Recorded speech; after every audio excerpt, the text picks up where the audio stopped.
السلام علیکم ورحمۃ اللہ وبرکاتہ۔ حضرت عمر فاروق رضی اللہ تعالی عنہ کی شان اور ان کا ایمان۔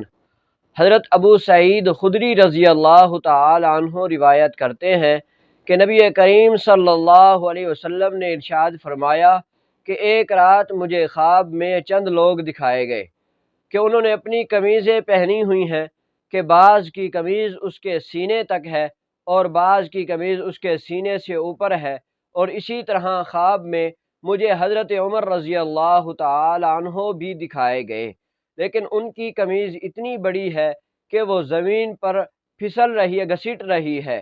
تو صحابہ اکرام رضوان اللہ تعالی علیہم اجمعین نے عرض کیا، یا رسول اللہ صلی اللہ علیہ وسلم، آپ نے اس خواب کی کیا تعبیر نکالی ہے؟ تو نبی کریم صلی اللہ علیہ وسلم نے ارشاد فرمایا، اس سے مراد ایمان ہے۔ حضرت عمر رضی اللہ تعالی عنہ کا ایمان بہت زیادہ ہے۔